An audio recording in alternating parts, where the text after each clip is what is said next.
morning, somebody was presenting on the lifestyle and the sexual wellness. And there is a very famous Tamil literature by name Tirukkural. It has about 1330 poems. Each poem is 7 words. And it has 3 sections. One is on the virtue, aram, that is living, how to live properly. That is the subject. Another subject is wealth. Third one is love.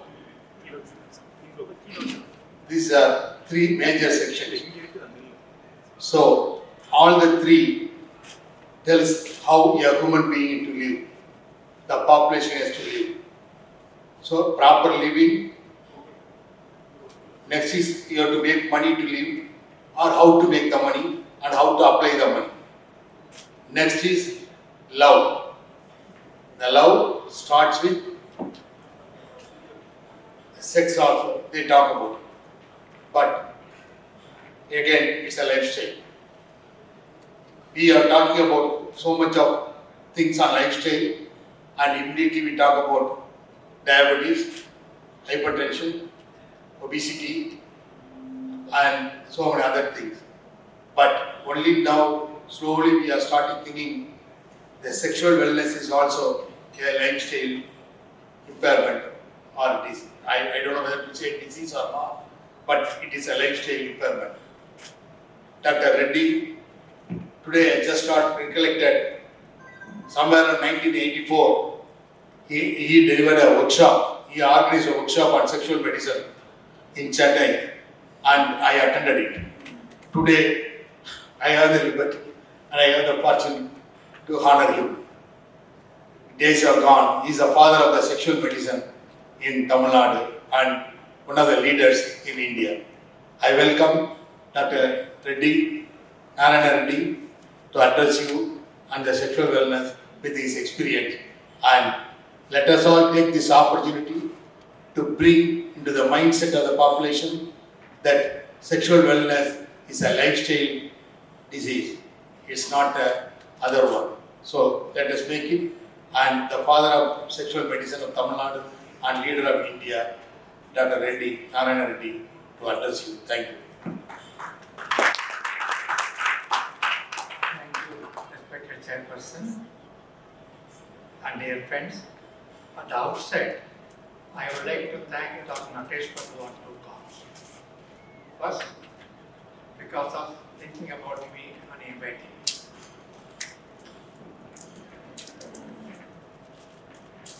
And number 2, asked me to deliver about this lecture, which I consider a privilege for me because this is into the name of the senior most person in India, Dr. Mahendra Chandwasa. Well, I have been asked to speak on the evolution of sexual medicine. I would like to use the word sexology rather than sexual medicine. Because the moment you use the word medicine, you are narrowing down the field. You are only medicalization. But human sexuality is beyond medicine. That's why I would be quite happy to use the word sexology, but doesn't matter, all of us here understand more or less the same. Now, this is about myself. And today's talk, I am going to divide into 3 levels. First, I introduce the topic, then what the scope of this topic or the subject, and finally, how did this subject evolve. Today, if I use the word sexual medicine, we all have a clear concept, what is meant by that.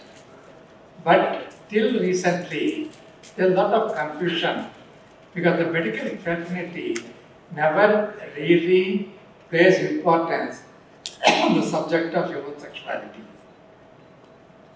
If at all they thought it is only managing the sexually transmitted infections and reproduction. This is how it was there. even when I was a student nearly 50 years ago, Stanley Medical College. What we must understand, our forefathers or ancestors have really thought about that, which no Western authority have seen.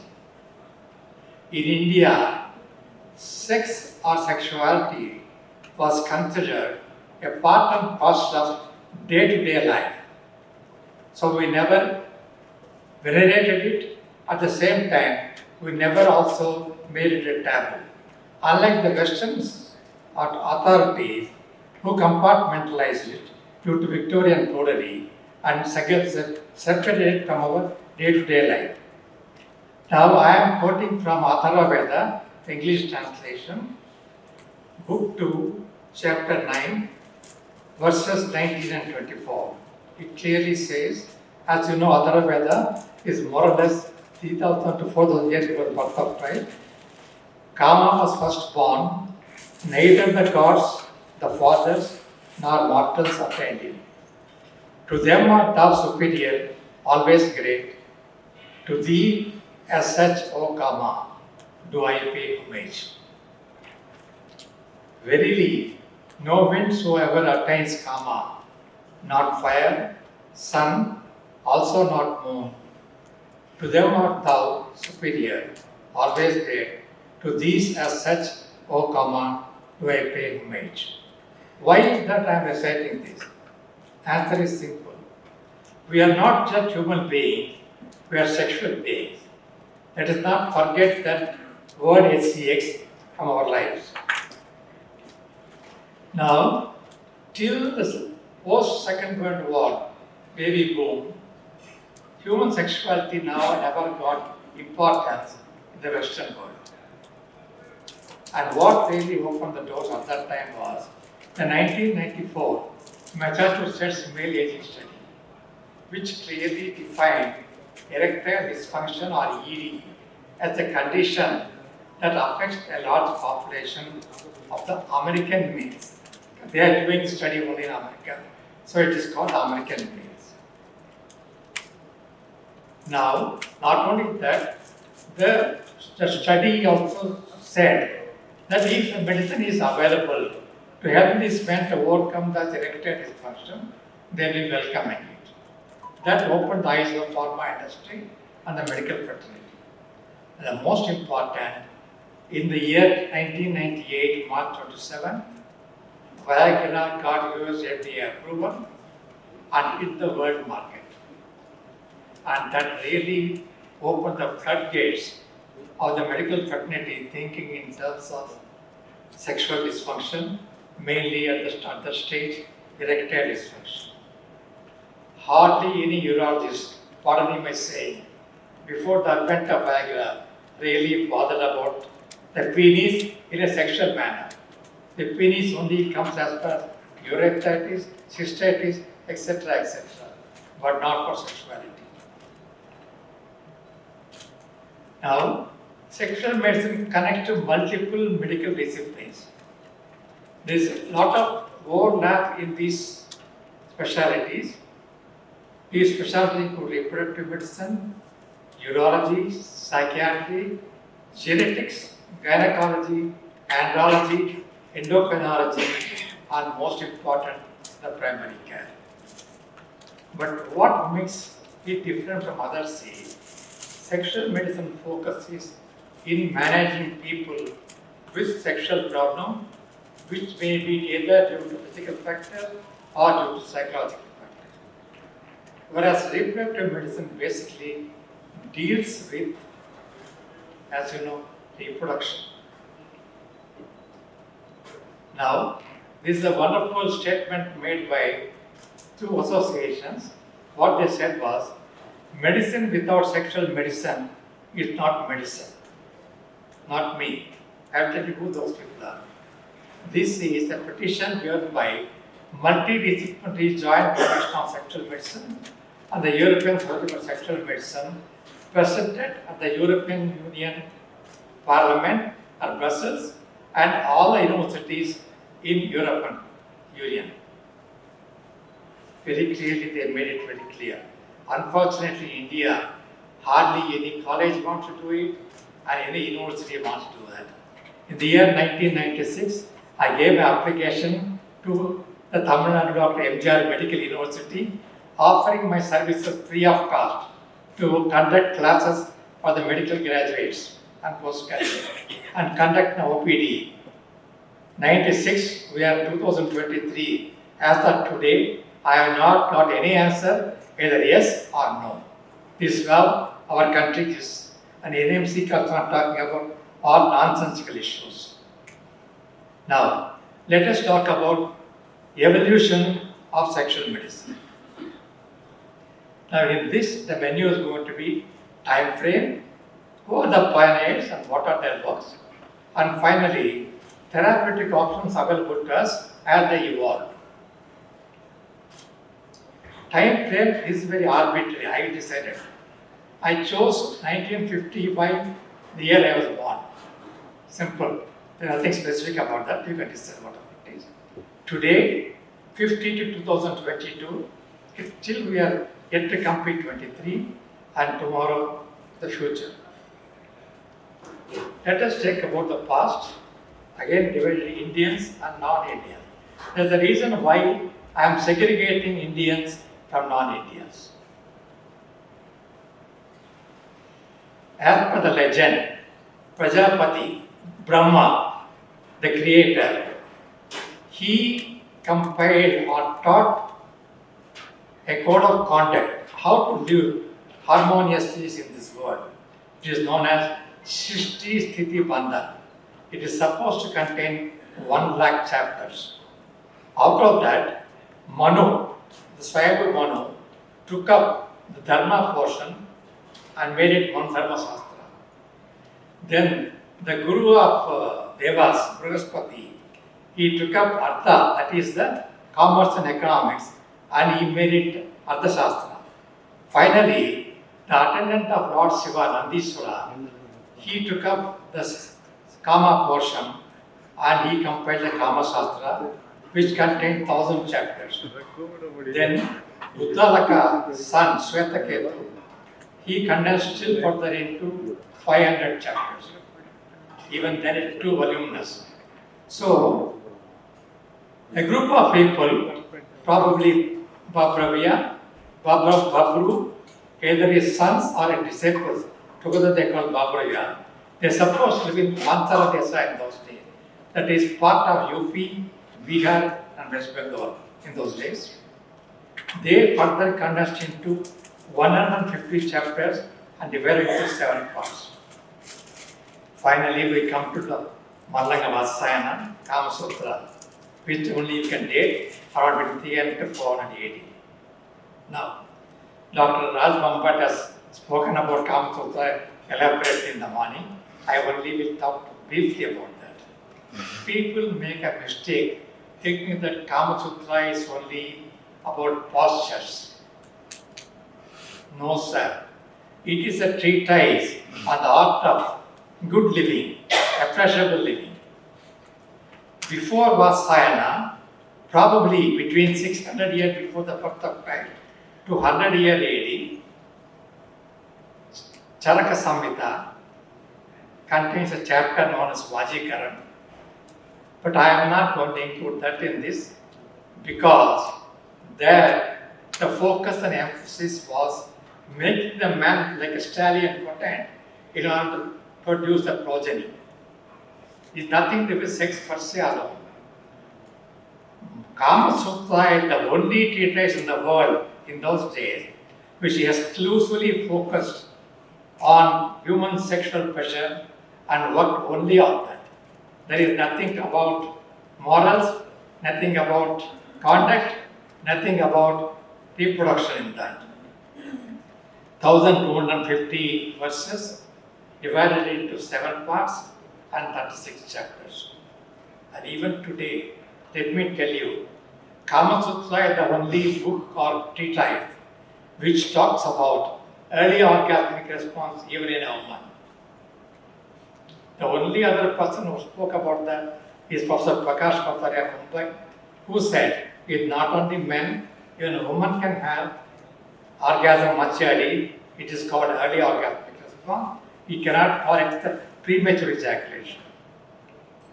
Again, Vasayana went on to tell the importance of foreplay. Today we talk about sex therapy, we talk about Marx and Jonathan, Helen Kaplan, etc., etc. But the forefather for sex therapy and foreplay was Mallaga Vasayana. Well, then came Kokoka, and Padma Sri is a Buddhist monk who compiled a book called Nagar Sarvasam. There, how you can convey your affection, love to your partner through gestures. He calls it Sanket. Then we have Jyotirisa Kavisekara. He compiled a book known as Panchasayaka, depending on the five senses. In that book, he clearly prescribed cosmetic preparations for uplifting, sagging female breast. Today we are talking about cosmetic gynecology and cosmetology, but they have done that much earlier. Then finally, Yashodhara, who compiled Jayamangala. Today, we don't have the original Vasayana Kamsudra with us. In our library, we only have Yashodhara Jayamangala, which is the most authentic commentary on Mallaga Vasayana Kama Sutra. Then we have another popular one known as Kalyana Malla, who compiled Anangaranga, then Narsingh Shastri, and finally Bapal Vaidya from Gujarat, who compiled Abhinavar Kama Shastra. Now, we go to non-Indians yesterday. Plato. Plato, as you know, is a Greek philosopher. The problem was Plato was living in an era where in Greek, homosexual relationships were accepted and were revered. More than heterosexuality, homosexuality was more accepted and popular. In fact, they have accepted age-asymmetric homosexuality. That is, elderly man with a young boy, because it will not produce further progeny, will not affect this man's marital family life, and there is no contest to the property.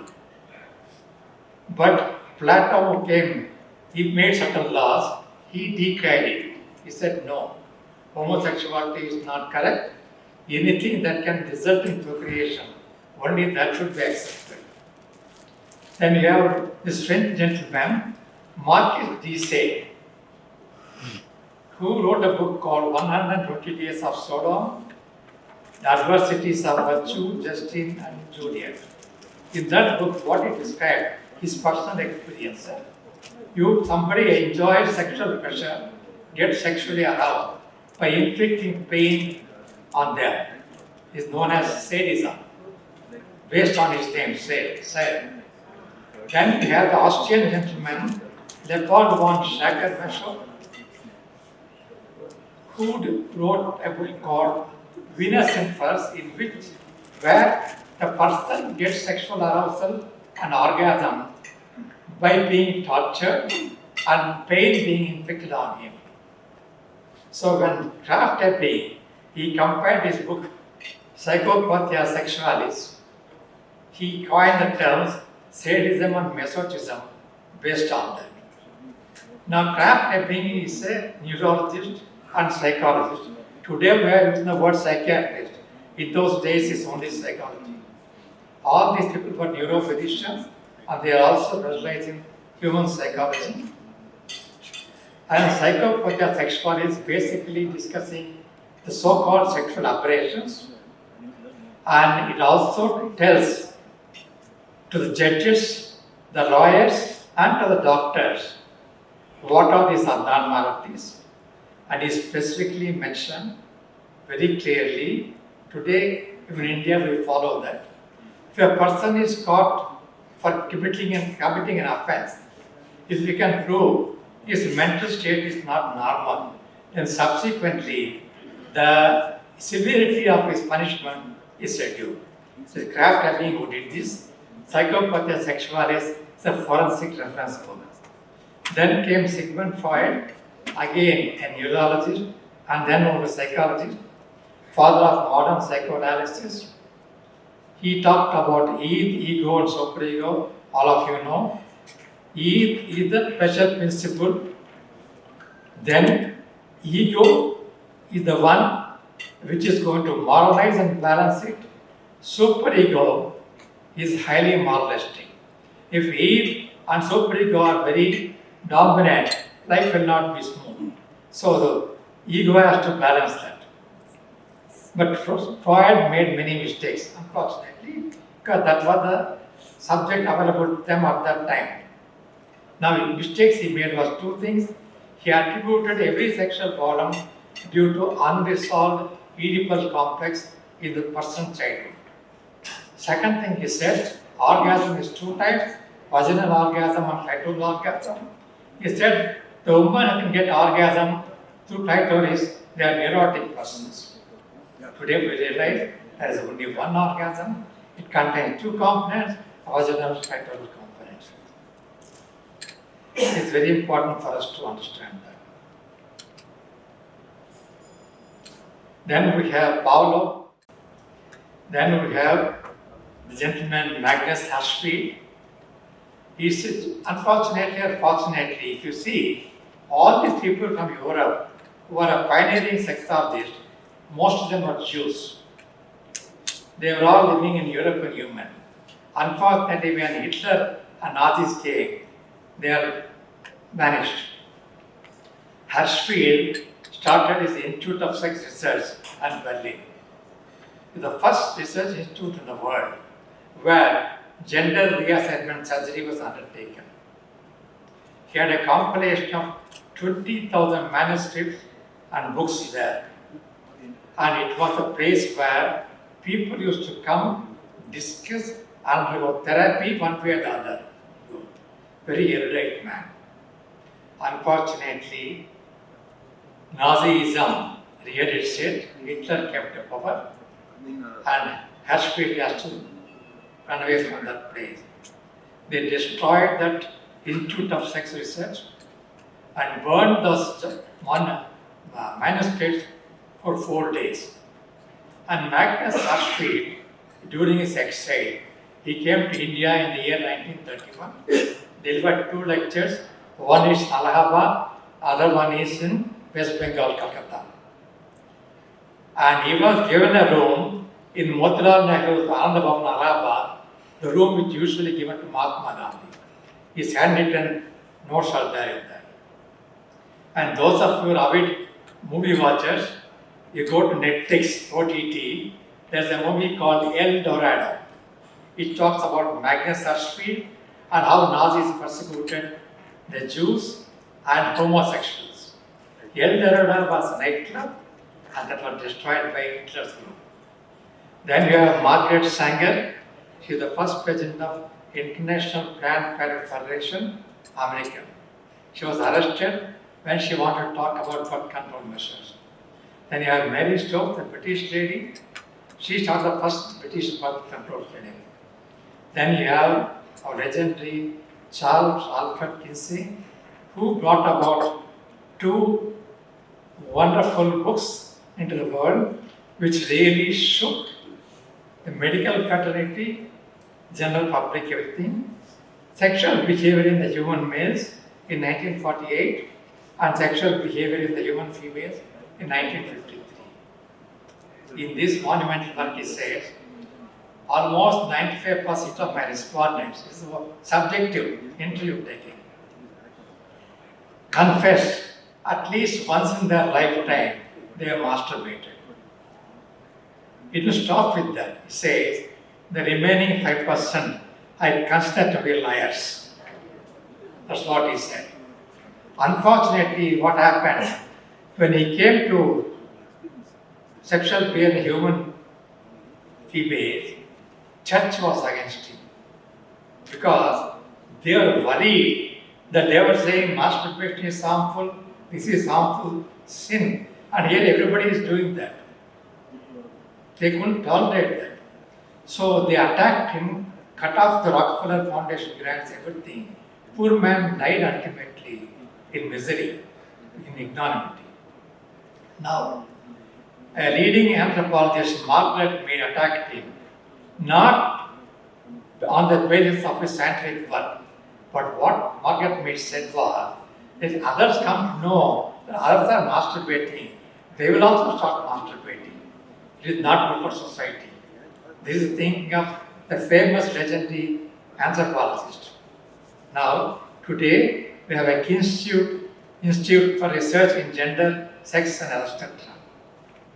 It's a mecca for all sexologists. Coming to current time, again I'm dividing to non-Indians first and then Indians. Lawson Wilkinson, John Money. Lawson Wilkins started the first gender identity clinic at Johns Hopkins, Baltimore, USA. He was a pediatric surgeon and he undertook great surgical measures to correct the newly born intersex children. And he teamed up with John Money, a legendary man, a New Zealander settled in USA. He came to India 3-4 times, Rambert knows him, conducted program. Now, they founded the first gender identity clinic in modern times in the world. And John Money is the one who coined the term hermaphroditism, transsexualism, paraphilias, love maps, etc. etc. Normally, if you see somebody's CV, it will say, presented 20 papers in the research in the world, this 20, 30, 40. You know how many papers, research papers Dr. Money presented? Any guess? 1,192 research papers. Nobody else in the world has outbeaten that. 48 books. And he was awarded 65 worldwide honors to him. Unfortunately, he passed away in 2006. Then James Simon, a urologist who taught us the stop-top technique, the treatment of premature ejaculation.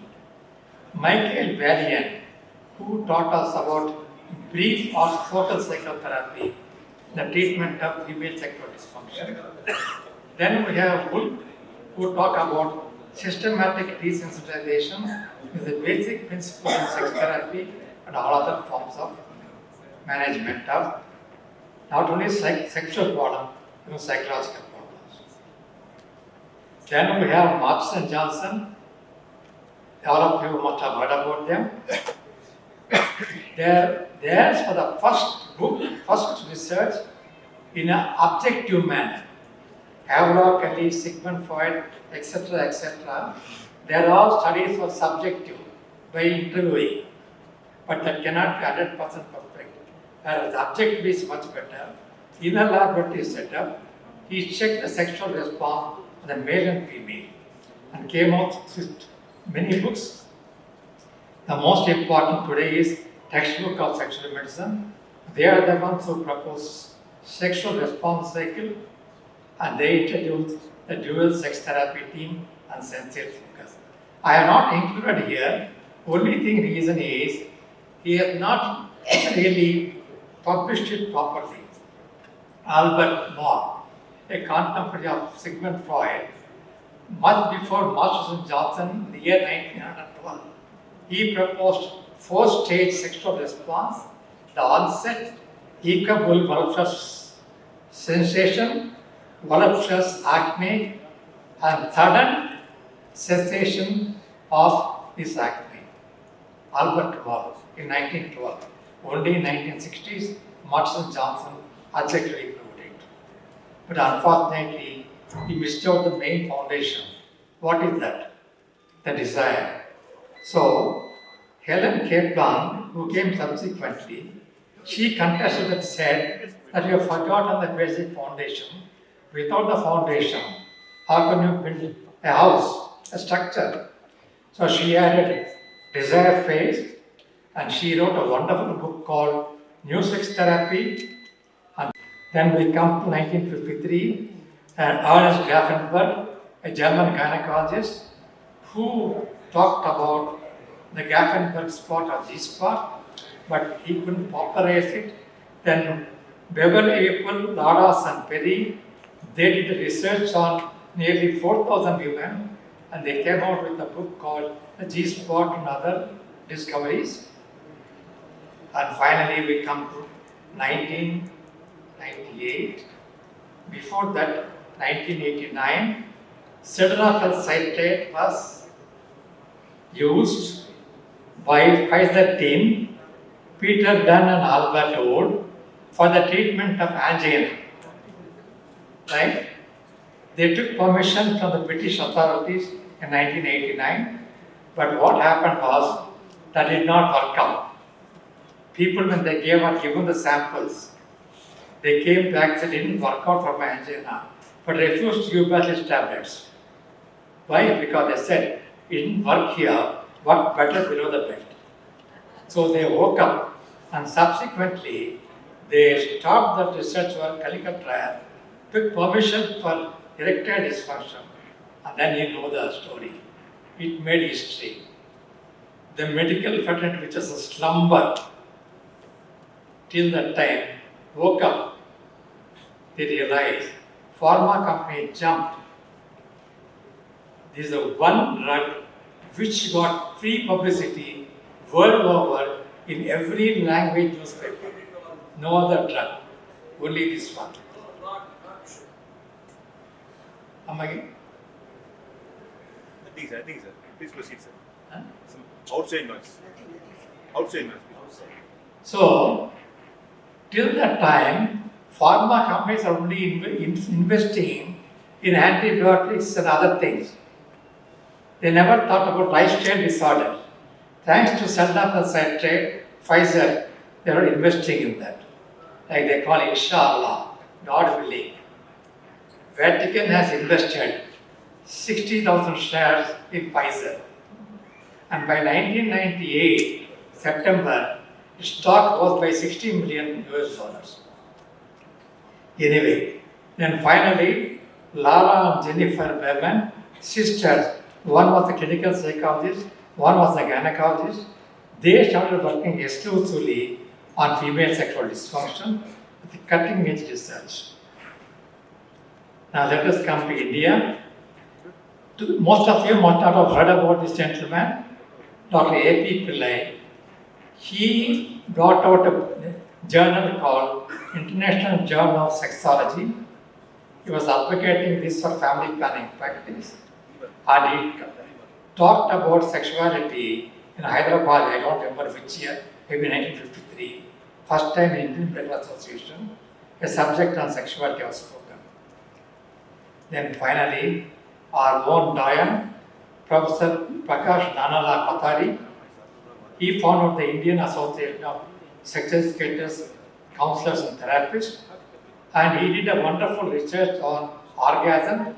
Is that orgasm and ejaculation are not synonymous? They are two different entities. Even today, Western textbooks talk about premature ejaculation, which is misnomer. What is premature? As far as man is concerned, everything is mature in relation to woman's orgasm. So, Prakash Kothari said, redefine this one, orgasm declassified. What a wonderful book called Orgasm New Dimension. And in the man what it got to conduct the one and only international conference on orgasm in New Delhi in the year 1991. Bambat also was there at that time. And finally,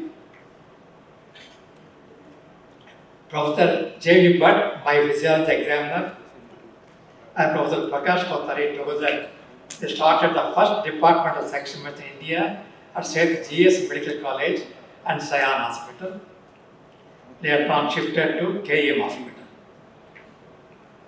Now, coming back to the name on which are instituted, Mahindra Vatsa is a Doyen gynecologist. From 1977, he has been writing in Femina and other journals, popularizing awareness on sexuality. He founded the International Council of Sex Education Parent International Council, which later on due to government regulation, we changed it to CACPA. Today, CSFP is the largest and most ancient sexology association in the country. Every year we conduct our national workshop. This year, October 6, 7, 8, Ramadan we are conducting a workshop. And both CSCP and Prakash Mathare IASEC conducted together the 7th World Congress of Sexology in 1985. Myself and Dr. Rampart were there, were witness to that. Mind you, not a single urologist from Delhi attended that conference. Not a single gynecologist from Delhi attended that conference. Hardly any psychiatrist at the conference. 1,000 attendants, 800 were from outside India, 200 only from India. This is how our medical fraternity works. It is the grand success, and this is the stepping stone for the establishment of sexual medicine subject in India. Now, the individual nation associations joined together and they formed what is known as World Association of Sexology in the year 1978, or later converted into sexual health, because only when you use the word sexual health, the AIDS Society will use funds. That's right. The same year, the International Society for Sexual Medicine has been established, which was formerly known as International Society for Importance Research, etc. Now, let us talk about the evolution of therapeutic options. From time immemorial, herbal preparations, we have oral, topical, and genital applications, mechanical gadgets, ivory and wooden needles.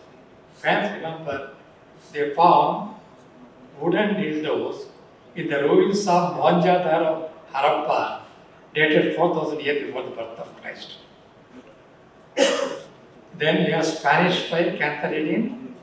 Then we have androgens, alcohol, barbiturates, hypnotics, lysergic acid, diethylamide, amphetamine, cocaine, etc. etc. Then came testosterone. The gentleman Lonsek in 1889, he took the extract of the goats and the guinea pig's testes, injected himself. He said, I felt rejuvenated 20 years younger, he said.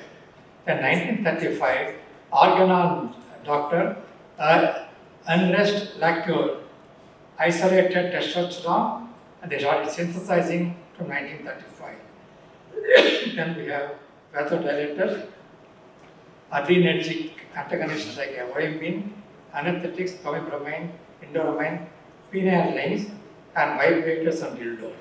Now, vibrators have got a very interesting history. Now, the word itself is a Latin word to denote the uterus of a woman. When a woman who is unfulfilled, she is behaving in an erratic manner, emotionally distraught. They said it is because of uterus not staying in place, moving all around the abdomen. That's why the word hysteria came. Hysteris or hysteria. And one gynecologist actively found out when you massage the pelvic and pubic region of a woman, they felt calm and composed. Short breathing, they got orgasm.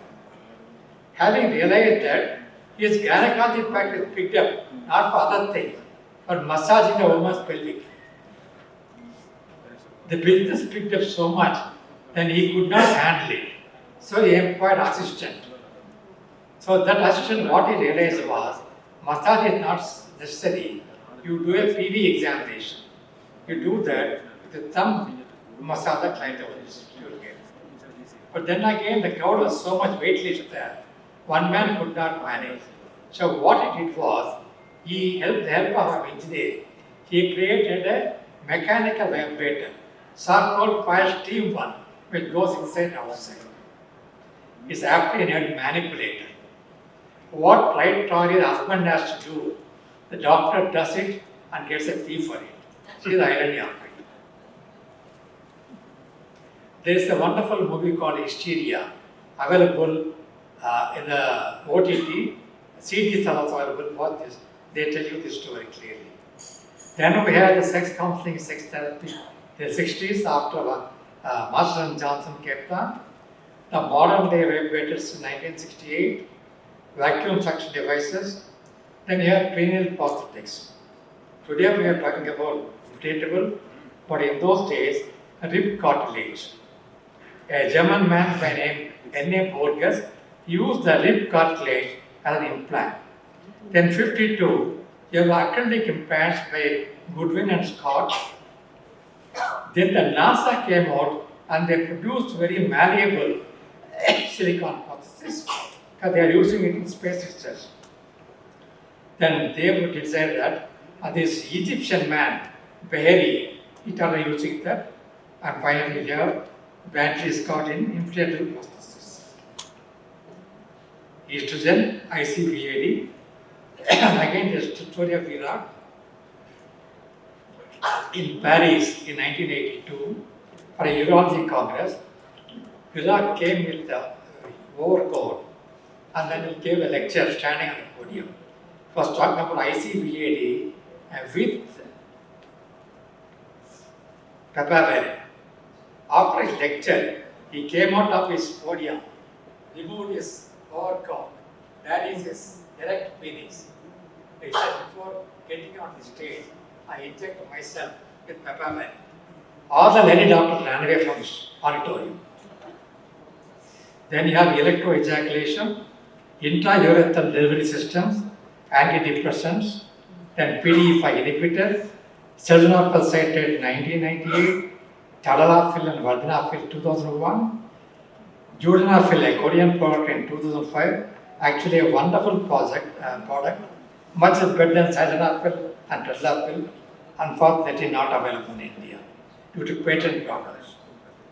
Then nitric oxide, apomorphine sublingual,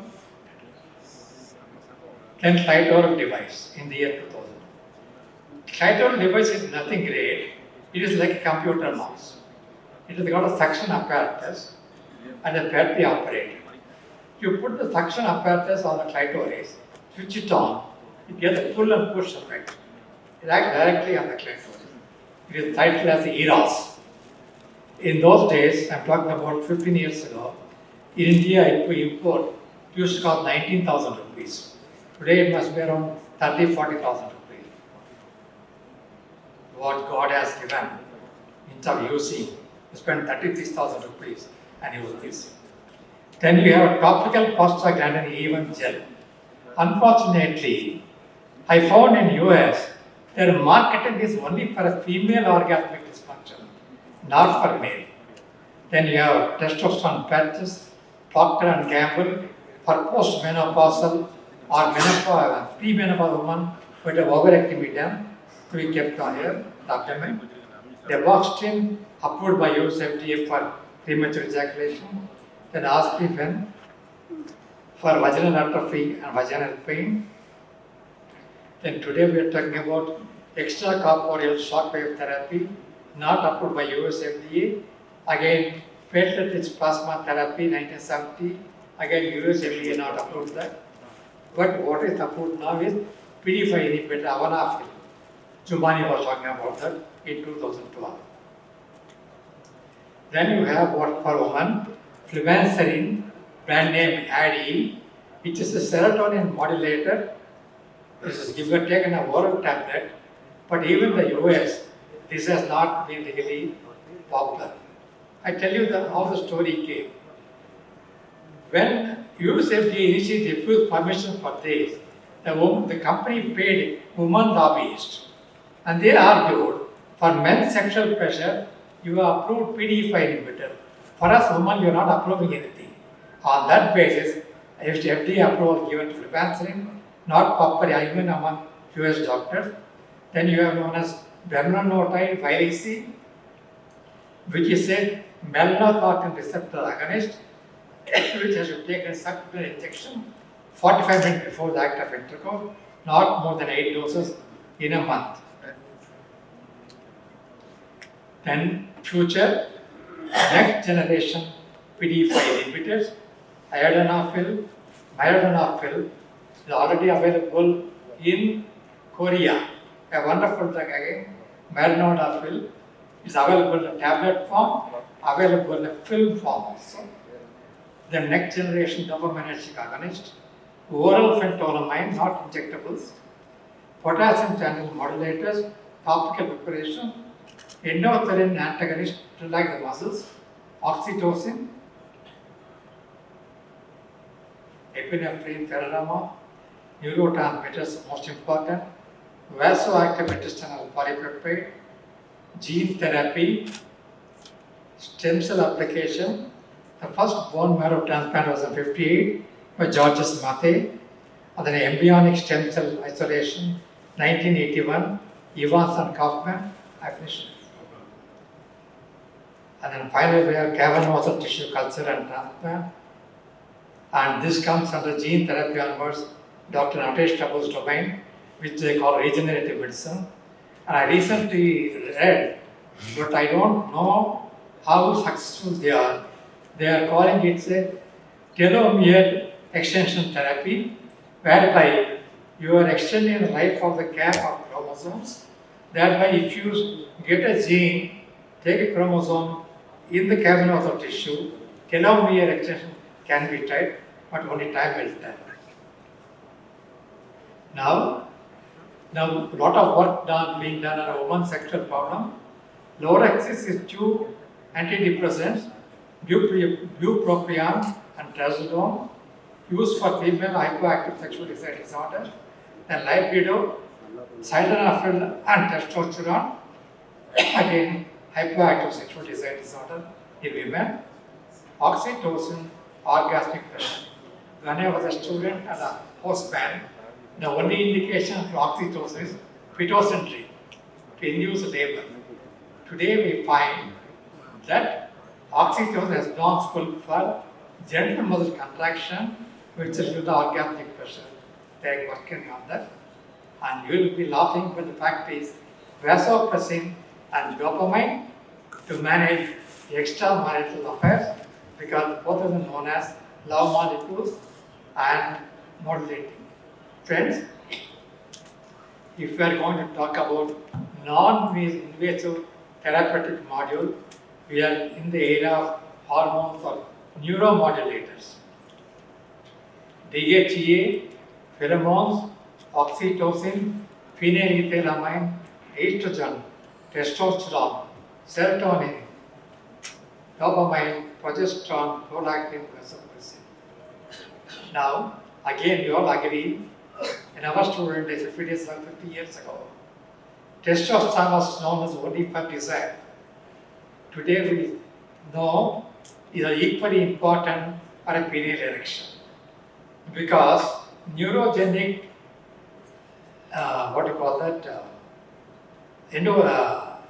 nitric oxide, L-arginine, arginine receptor improvement, that requires sufficient amount of testosterone in neuronal tissues. Now the future is going to be ultimately using the neuromodulators to modulate the human behavior, desire, erection, orgasm, etc., etc. But time is going to be telling factor, but I am sure the next 10 years we are going to be handling only the neuromodulators. I am not talking about invasive therapies. And I end my talk with my namaskar to Lord Kamadev. Thank you.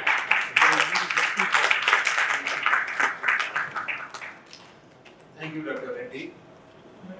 Your extensive talk on yesterday, today, and tomorrow, it has gone a big way. And thanks. And I'm not sure how many of them have registered the Indian history, and let them go back to the history and let them realize. Thank you. Any question? No question. Thank you, sir. I would like to.